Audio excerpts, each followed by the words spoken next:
ઘટનાઓનો ક્રમ ભાગ 2. આજે આપણે જાણીશું કામને પૂરું કરવા સંબંધિત સમયની ગણતરી કેવી રીતે કરવામાં આવે છે.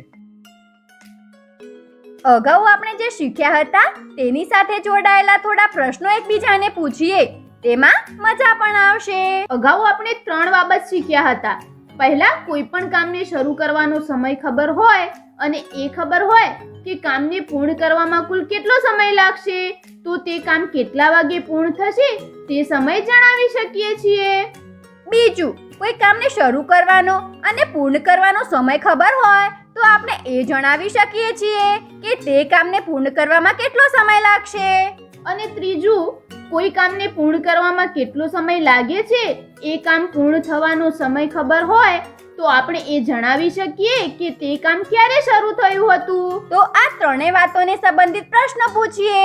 સારું, સૌથી પહેલા એ જાણીએ કે આપણો બપોરનો જમવાનો વિરામ કેટલા સમયનો હોય છે.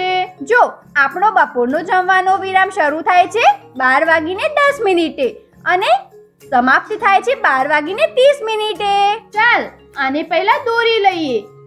તો આ છે આપણા વિરામનો શરૂ થવાનો સમય અને આ છે આપણા વિરામનો પૂર્ણ થવાનો સમય.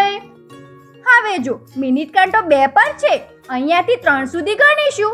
5 મિનિટ, 4 સુધી 10, આ જ રીતે 15, 20. એટલે 20 મિનિટમાં આપણો બપોરનો જમવાનો વિરામ પૂરો થઈ જાય છે. હવે જાણીએ કે આપણો તાસ જે 50 મિનિટનો હોય છે, જો તે સવારે 9 વાગે શરૂ થાય તો સમાપ્ત ક્યારે થશે. આમાં આપણને તાસ શરૂ થવાનો સમય અને સમાપ્ત થવાનો કેટલો સમય લાગે છે તે ખબર છે અને આપણે જાણવાનું છે કે તાસનો સમાપ્ત થવાનો સમય શું હશે. આ જો મેં તાસનો શરૂ થવાનો સમય આ ઘડિયાળમાં દોરી દીધો છે અને આપણે જાણવાનું છે કે 50 મિનિટ પછી શું સમય થશે.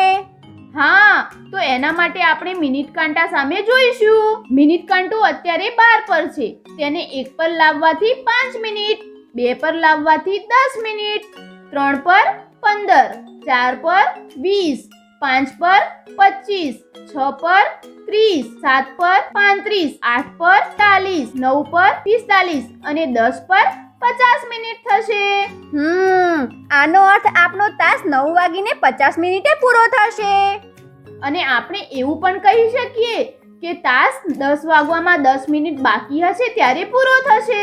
હા, હવે જણાવ કે કાલે મનોરંજન બગીચામાં આવવા માટે આપણે સવારે 7 વાગે શાળામાં પહોંચવાનું છે અને જો આપણને ઘરેથી અહીંયા આવતા 30 મિનિટ થાય છે તો આપણે ઘરેથી કેટલા વાગે નીકળવું પડશે.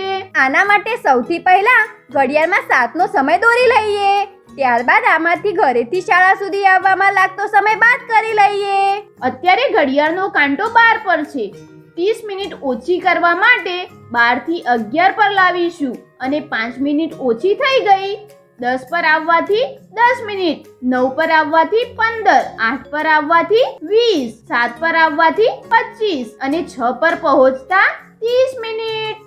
આનો અર્થ કાલે આપણે મોડામાં મોડું ઘરેથી 6:30 નીકળવું પડશે.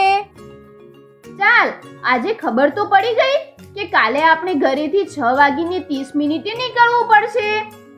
આજે આપણે જાણ્યું સમય સંબંધિત ગણતરી કરતા.